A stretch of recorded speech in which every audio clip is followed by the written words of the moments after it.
Hello, everybody. This is again Raghu Banda connecting back, going live. And this is my second podcast in the series.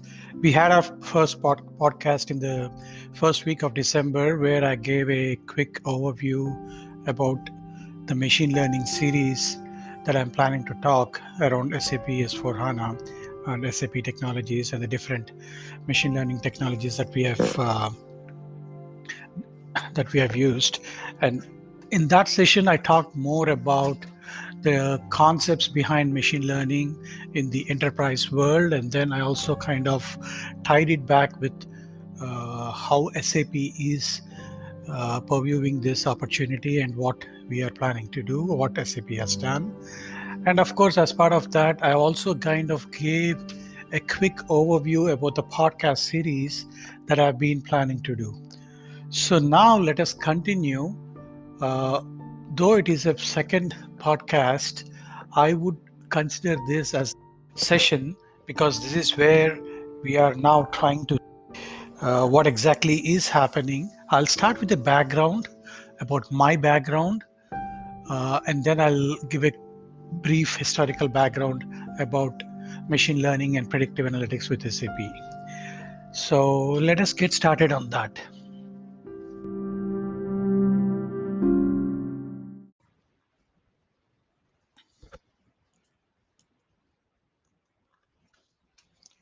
Okay, let us now start. I think I'll first give a quick background, a quick overview about me.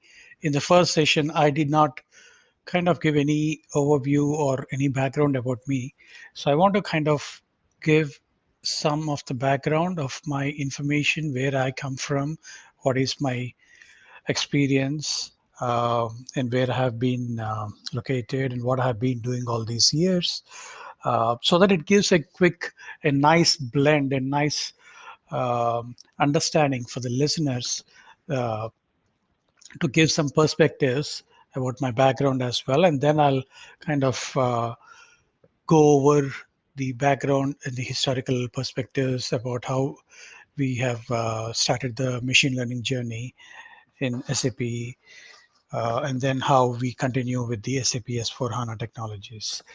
So I've been in the IT space for a little over around 25 years. I kind of graduated back in India. Uh, I've done undergrad in computer science and technology, and then I've been an outstanding performer in the college, with a GPA of close to 4.0. And then later on, in my first venture, I worked with some of the professors who have put a startup firm in Bangalore. This was in the mid 90s. And this is the startup firm called EMRC, which was uh, put out by the Indian Institute of Science Bangalore professors. And I've had the opportunity of working closely with many of these professors and research students at that point of time. So my main task at that point of time was that they had a CAD/CAM kind of a software which have been used by many of these clients and customers around the globe. In a smaller capacity, I would say. They also claim to have at that point of time NASA as one of their customers, because they were working on a lot of finite element modeling software. So in my first job, I was kind of doing an internship with them for a few months and trying to build a user interface or a graphical user interface using the then technologies like Windows SDK and Visual C++ with Microsoft. And then that gave me a very good foothold into the research topics.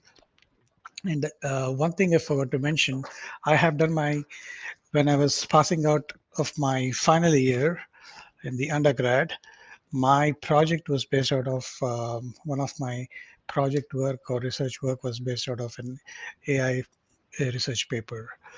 So I have been kind of having these thoughts of putting into some efforts in doing some AI related technologies, even even when I was uh, in my undergrad days.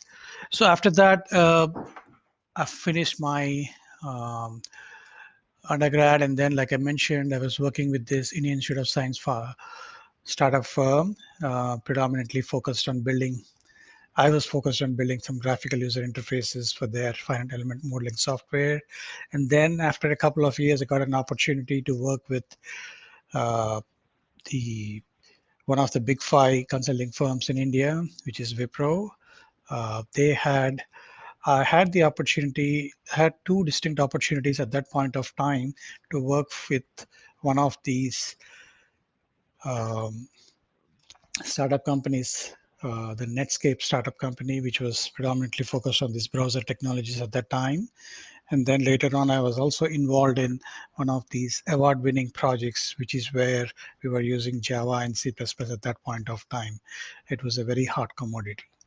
So that is where I started my career. This was about 25 years back in India, in the Silicon Valley of India, I would say Bangalore. I was a passionate photographer at that time. So that is the scene one. I would say now cut it to scene two. I moved to the US and end of 1997. At that point of time, I moved with Wipro, and I've been working with one of the clients, I would say, based out of Boston and Providence, Rhode Island. Predominantly, this firm was based out of, they were one of the customers working with Microsoft Technologies. So the name of the firm was Inso Technologies. They were doing some word, word related parsing systems. So I had the opportunity to work with them. It was like a nice 3 year time period in Boston and Rhode Island. And then I moved to the sunny California or the Bay Area. And again, this was another startup I was working with through Wipro. They were predominantly a HR based startup that helped me build some expertise or some exposure into the commerce side of the things. And with that exposure and expertise, uh, bundling my technical background and with the e-business technologies, I joined with SAP. At which point SAP was having a startup with Commerce One, and that was the startup called SAP Markets. And that was the time I joined in 2001 with SAP as a developer, and there my journey with SAP started, which was about 20 years back, I would say. And later on in my personal life, I got married with my wife, and then the journey started. So now, when we shift to the scene three, this is where I've been actively involved in the development projects within SAP. That was a time when SAP was transitioning from the old ITS or the old client server technology into the web service technologies. So that is where that was some of my first projects involved. And then I've been predominantly focused on the procurement line of business for quite some time, developing in different and doing a lot of integrations with different technologies and different products within the ERP space, predominantly within the supplier relationship management.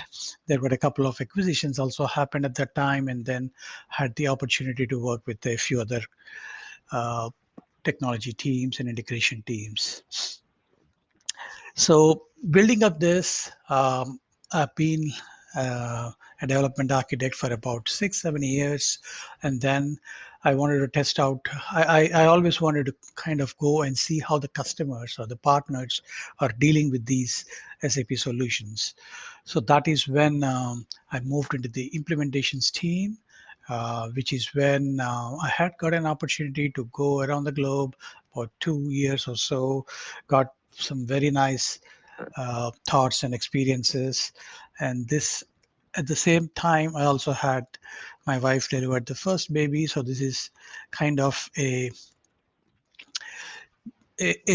transition, I would say, from into a more responsible position, even at home. So I was also on the personal side. I was also a very, I would say, a very very enthusiastic traveler, and also a kind of a sports buff. Kind of starting some local sports teams, or um, like time pass local sports teams, organize some sports teams for fun in the local Bay Area community. So this is where I would say, uh, at the mid phase of my career, I would say I was like kind of about maybe around um, 12, 10 to 12 years into my career. And then this is when I moved into the, I would say, the solution management, or a little more customer specific roles, where I started interacting a lot more in our SAP conferences like the Sapphire and the Tech Kids, which is where you could meet a lot more with the customers and the partners. And this is where I could also kind of complete the feedback loop about what I have been developing in the past, and how I took it to the customers and the partners, and then now completing the feedback loop by getting it. I would say not exactly completing the feedback loop, but at least getting the feedback from the customers. So this is where, uh, I would say, another 2 3 years I had some very nice experiences, um, traveling around and then doing a lot more interactions with the customers and partners around this time frame. This was also during this time frame my personal side of commitments also increased, and I've been very actively doing a lot of organizing and fundraising campaigns for my personal activities, which has also been very fruitful and helpful as a person. So now, with this, I entered into my second phase of my career after this. Like, this is where I moved into the post 2010. This is when the last 10 years I've been involved predominantly in the product management side of the things. So this is where I continued my customer and partner engagement, but now completing the feedback loop, getting the feedback, and then involving in the product definition and product strategy kind of things. And this is where my entry into the AI space uh, fortunately happened around 7 8 years back. This was a time, I will briefly talk about the, when I'm talking about the historical background of how SAP got into the machine learning and predictive analytics space. I will go a bit more into those. This was also the time on the personal front. I had the birth of my second daughter. Uh, I was also extremely involved in quite a few of the personal, on the personal front, by co-founding some of the spiritual organizations and doing other personal uh, volunteering stuff. With this, now so a couple of years I've been doing this. This was before the pre SAP S4 HANA days, where my journey coincided with SAP's journey of entering into the AI space, trying to take the experiences and see how we could leverage the current, at that, the then predictive analytic solutions or machine learning solutions, and how you could build solutions on the SAP technologies. This was pre S4 HANA days.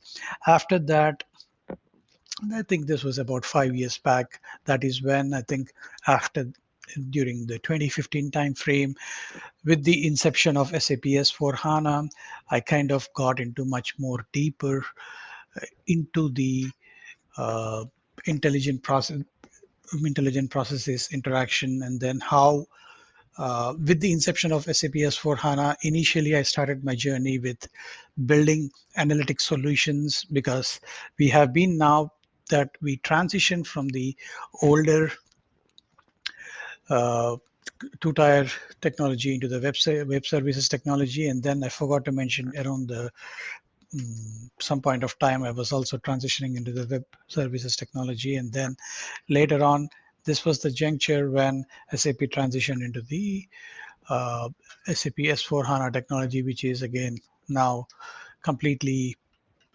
rewriting the whole ERP for the HANA database, which is a much more real-time interactions with the columnar database and other things. So this was a very interesting experience. So when you have been when the whole SAP has been rewriting the whole ERP code for the HANA technology, that is when even the UI layers and the UI transactions have been and the analytics transactions have been changing quite a bit. And this was the time I interacted with a few of these our internal lines of business teams, the LOB teams or the industry teams, and help build some of these analytics using the latest Fiori technologies. So I was active in that. Before before moving into the application of intelligent technologies or AI technologies into the latest SAP S/4HANA, we first have to make sure that the business processes are built right, the analytics is built right. So I've been involved in that, uh, some of those initiatives and projects, and then later on, I got an opportunity to now apply the AI technologies into the S4 world. This is also the time when my personal interests also coincided, and I started doing some blogs about my personal side of the things and also a little bit of technical side of the things. I also have been doing some kind of advisory roles on some other knowledge startups. So with this, now I transition into the current phase, which is where we are or I am involved into the SAP's world of how we are infusing intelligence into the intelligent business processes. This is where the whole blog series that I have put or the book that I have put talks about it. So the current journey, the last 2 3 years, it has been predominantly focused on how do we inject intelligence into the business processes based out of SAP S4 HANA. And this includes not only the machine learning and predictive analytics technologies, but also the other technologies, including RPA, robotic process automation, the Internet of Things, and conversational AI, and so on and so forth. So this is how currently the last 2 years it has been a lot of focus on how we get the uh, whole SAP S4 HANA end-to-end processes much more intelligent. At the same time, I'm also involved personally by doing some executive leadership program with NCR Business School, and that also changed my perspectives, and which has been a great driver for me to go forward and apply those thoughts and apply those knowledge into my not only my personal life but also onto the professional life. This has been working out great. So that is overall at a very high level, I would say. Of course, I should not say very high level because I've talked about 10 to 15, 10 to 12 minutes on my background, but I wanted to kind of give a quick overview about where I come from, what I do, and um, my my attachment or my passion towards technology, whether it is uh, SAP technology or uh, non-SAP technology, or my passion towards AI and machine learning related technologies, and how I've been involved with SAP's journey in AI. So this is a quick background where I come from. And as we all know, 2020 has been a different year for everybody. I know for some people, uh, while most of the people have been suffering a lot globally, fortunately, in some areas, I think people were able to pick up this time for people, fortunate people like who, which is where we can work from home. We could leverage some of these time slots and time this different uh, times by building some blog series or podcasts or even writing a book. So I have seen a great lot of efforts in the IT space, whether it is within SAP or outside of SAP or in the Silicon Valley in the IT space. So this is where, uh, and I'm very fascinated and very passionate about the way things are building up, because people and humans as a whole, I think, on the other side of the things, have been able to build up and leverage these time slots, leverage this time during these strange pandemic times. So I really appreciate all your time and efforts in giving it a chance to listen into this podcast series. So I will now continue this conversation, this discussion about the historical perspectives and the background of AI, SAP's AI journey, um, by now talking about SAP.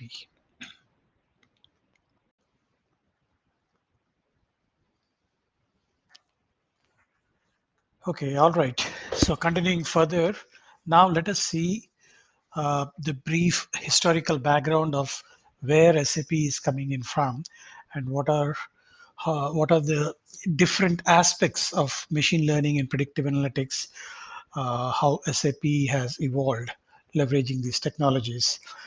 So, like I've explained earlier in my first introduction session, in this session, I'll be going only on the history and the background before how we even came to the current scenarios of uh, infusing intelligence into the intelligent processes, or end-to-end processes in SAP S/4HANA. So, you, if you go back, or if you follow some of my blog series, I've been talking about like how SAP has started injecting intelligence into the uh, ERP products even before the inception of S4. So you will have to go into rewind back or go back into the past, like maybe 7 8 years back. And this is what I was also referring when I was talking about my background as well. So in the time frame around 2000, maybe 7 8 years back, around 2012, that was a time HANA was in 2010. HANA as a database has been released, and slowly things are catching up. Uh, and these huge ERP, rewriting the ERP code base on HANA has been started. But in the meanwhile, you still have our old ERP base, the old ERP applications, and we have the homegrown predictive analytics solutions already building up. So that was the time, even before HANA, even before the whole ERP has been rewritten for HANA, we have started using HANA as a database alone, and then trying to leverage some of the features of or benefits of HANA. One of those such benefits also started by leveraging the machine learning or predictive analytics algorithms. So we had SAP had a homegrown solution from the predictive analysis tools or predictive analysis library with a bunch of algorithms, different flavors of these algorithms, whether it is a classification or grouping or time series analysis or regression analysis. So there are a bunch of algorithms which were already developed as part of the SAP predictive analysis tool on the UI standpoint. But on the back-end standpoint and the algorithm standpoint, you have these PAL or the predictive analysis library algorithms being built, which are made available as part of the HANA platform. That time we started as a HANA as a database, and HANA grew as a platform. Those were the days. So now, taking this aspect or taking this into consideration, what has happened is that each of the SAP, as you know, has been involved or in the solutions across 20 to 25 different industries and lines of businesses. So, what we envision, or what has happened, is that taking these ERP applications, we have been building uh, package solutions on these ERP applications, which is what we call it as rapid deployment solutions. So taking that further, And these are small kind of packaged products on top of an application, on top of an ERP application. We build typically small packaged products which has the documentation assets. It also has the service implementation assets, and also has some of these analytical apps. That's how we started building it. So in that way, whoever the customers whoever are having these kind of ERP products, they also get the service implementation, the knowledge assets, and also an analytical application on top of that. So the thinking was that why not we extend it by providing some quick out of the box predictive analysis applications on top of that. So taking that into consideration, what we have done is that we took uh, a few of these lines of businesses, and then we went to the extent of building quick based. We took one of these. I think you pick up any of the line of business, pick up a particular functionality from this line of business, and take that functionality and then identify what are your core tables and core HANA, because you could go into the HANA table view and create, based on these HANA table views, you could create some additional calculation views on top of that, and then build, build quick models, or build a virtual data model on top of that, and then build a predictive model on top of that, and then flush out the results. So that is how we started doing it. So the data sources, it could be from an SAP ERP application. So you have to remember that the backend is still an SAP ERP application. If the on top of that, we are building this small predictive app or a predictive analysis simulation. And what is it using? It is using the HANA platform for building these virtual data models. And from the virtual data models, on top of that, we're building a predictive model and then flushing out the results in a UI tool. So your backend, the data is coming in either from an SAP ERP database, or it can come from any non-SAP ERP database as well, or you could even leverage flat files to push the information into this. And now you have the magic happening within the HANA layer. You build these virtual data models, and on top of that, you do the predictive models, and then the end results are flushed out in the form of these available UI tools at that point of time. So we had different ways of building these visually acceptable results. So we used like I mentioned, SAP's core predictive analysis tool. In some scenarios, we use that tool itself, where you could do these quick models and create it as templates and release it. And second, we also leveraged a tool from SAP's Lumira. Now that name is no longer available, just like SAP Predictive Analysis. So the SAP Predictive Analysis tool and Lumira, everything later on merged into the SAP Analytics Cloud, which is where you have all the smart services, whether it is the Smart Assist or Smart Predict or other things, which we will talk in further sessions. But the overall idea is that the journey, this is how the journey started, like using the different UI tools at that point of time, the SAP's Lumira, SAP's predictive analysis tools. We used to flush out the results. In some scenarios, we also leverage the SAP Business Objects Explorer or the tools, and also flushed out the results in that fashion. You could build custom reports using the Business Objects Explorer, or you could also leverage, at that time, SAP UI5 was just coming up with the Fiori user interface. Occasionally, we also leveraged that UI5, which was later on, it was wrapped with SAP Fiori. So bottom line is that what we have done, uh, we leveraged even before S4HANA days, we leveraged the old ERP, or sometimes in some scenarios you have non-ERP, and then we use the middle layer is the most interesting layer. The middle layer, so the on the On the bottommost part, you have your data sources or the data or your core ERP products, whether it is SAP ERP or non-SAP ERP or flat files.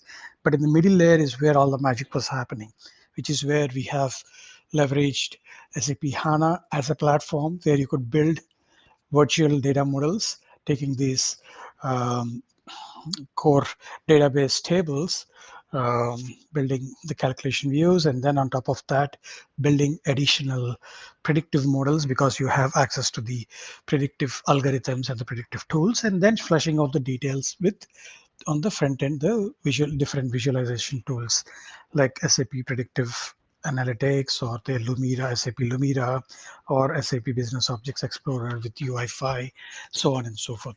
So that's how we have been doing it pre S4HANA days.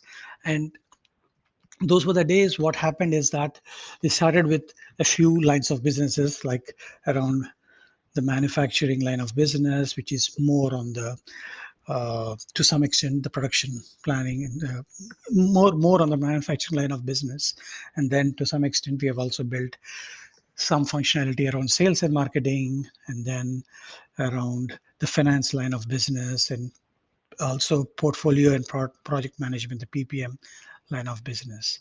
So about 4 lines of businesses we have built some of these functionality, and then we focused on building some use cases or functionality around 5 industries like retail, telco, banking, insurance, and consumer products. So all in all, there were about, I would say, a total of 9 to 10 different lines of business and industries where we took some particular predefined functionality, pick up that functionality, and how you could do predictions or simulations on top of that. So that was the whole motive. And each of these, we had again 3 to 4 use cases. I think it came up to around 30 use cases or so. So that's how this was released from 2012 all the way until 2015, until the inception of S4HANA. So later on, what happened is that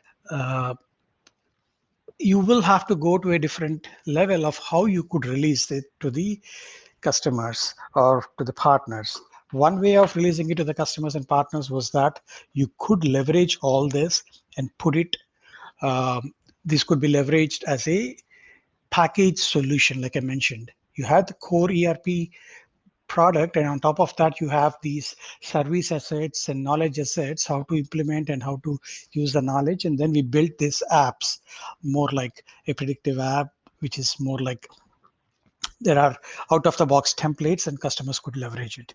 That is one way of doing it, where all this using the service, the knowledge assets and the implementations, the service consulting teams, or the we have also worked with many partners at that time who used to help the customers in implementing these assets based on the templates or examples we had.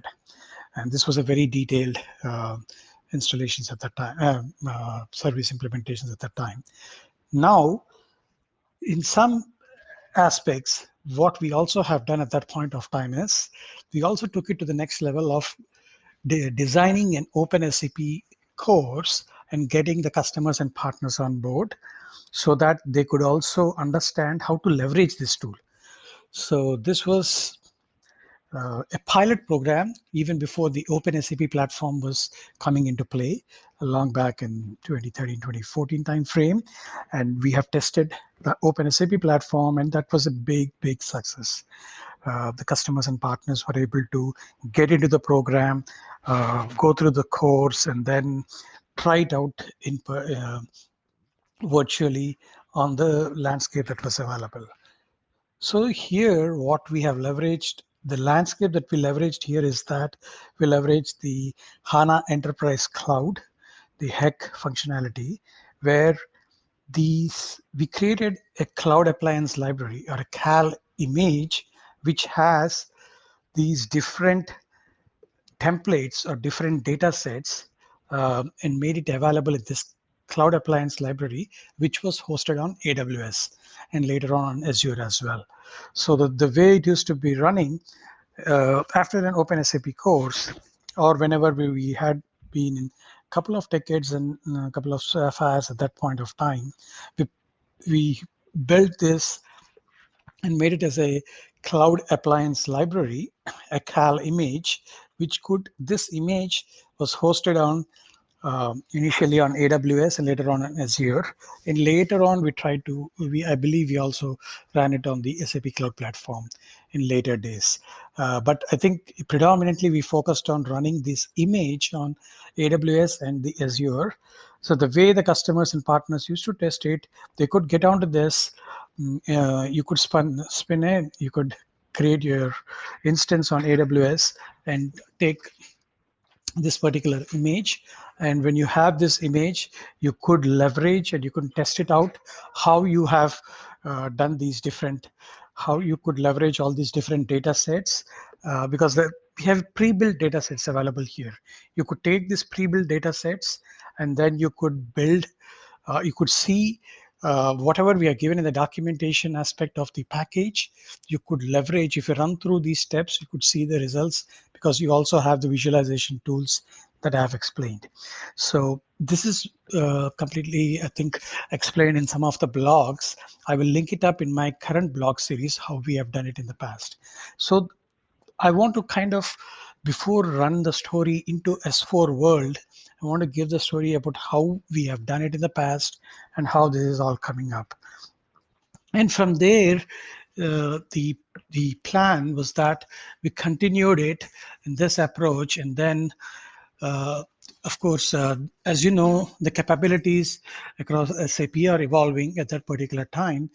So if you see, if you envision, you started with SAP ECC and SAP HANA live scenarios at that point of time. Take this and then expand it further, build your different apps or predictions or uh, kind of things, and then you we embedded later on the journey. The way it kind of transitioned is that with the inception of S4, then you have the transition happened from here into embedded S4 HANA solutions.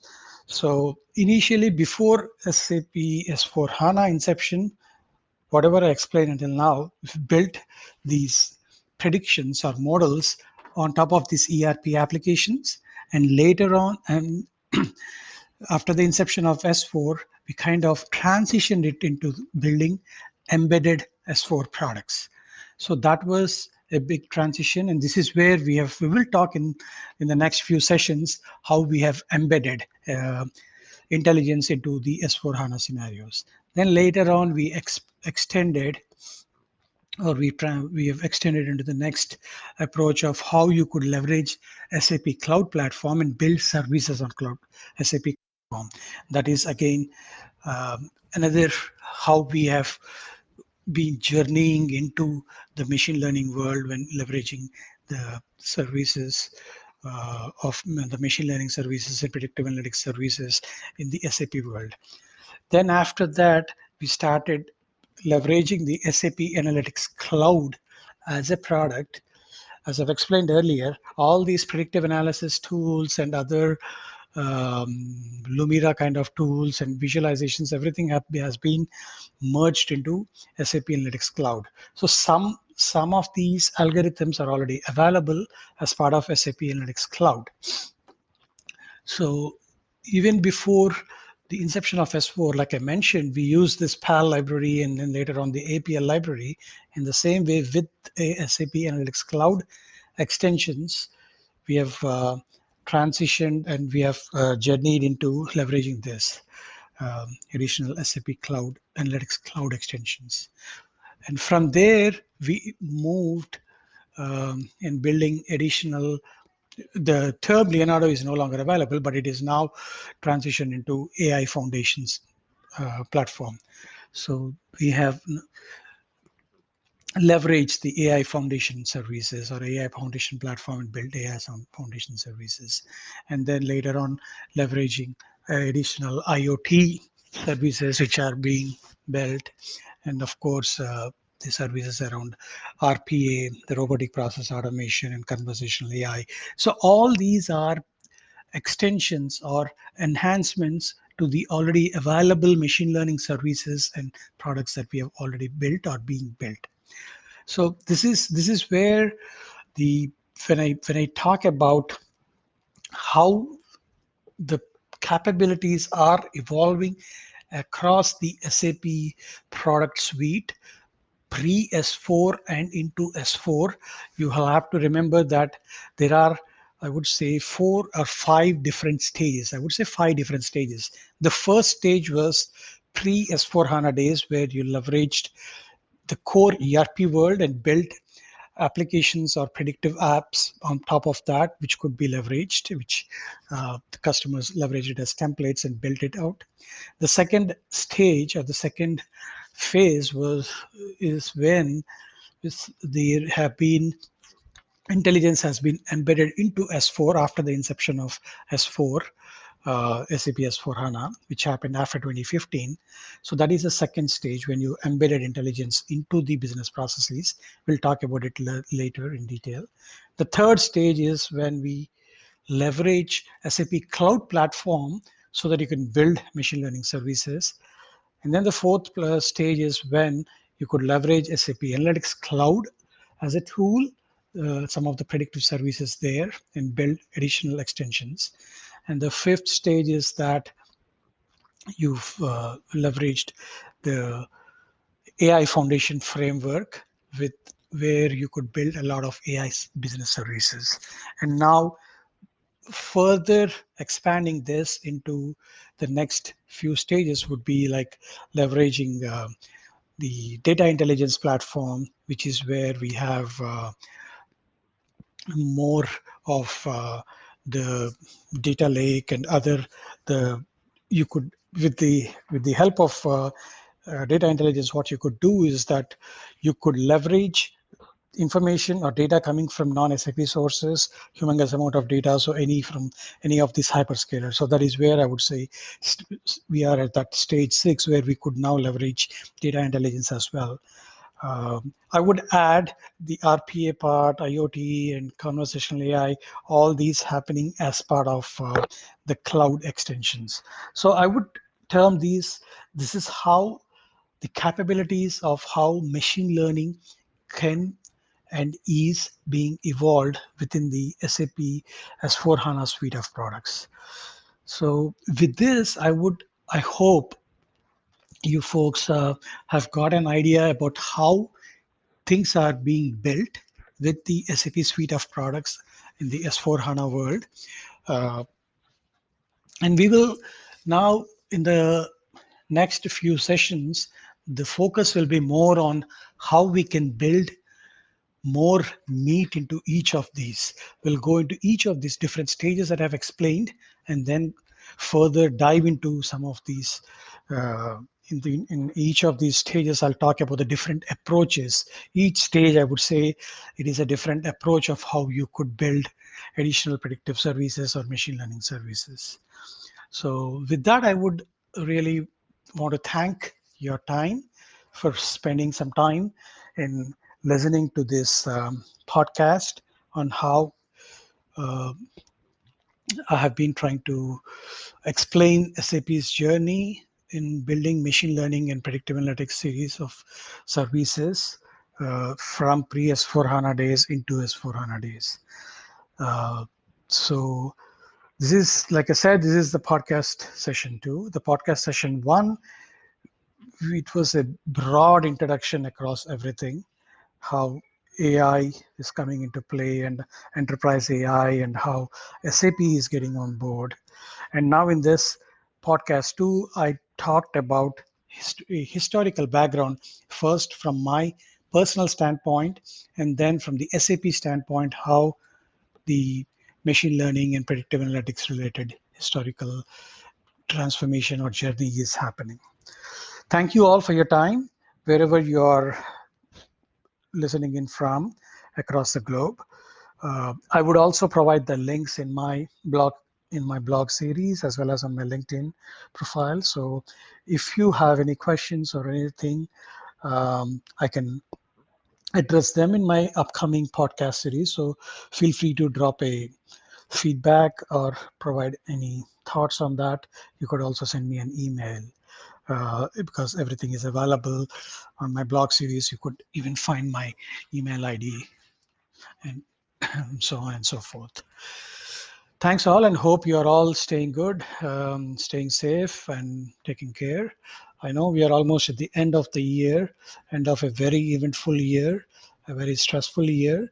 I hope all the best to you all, and with a very, let's come back with a very good and a very happy new year 2021. All the best for you all.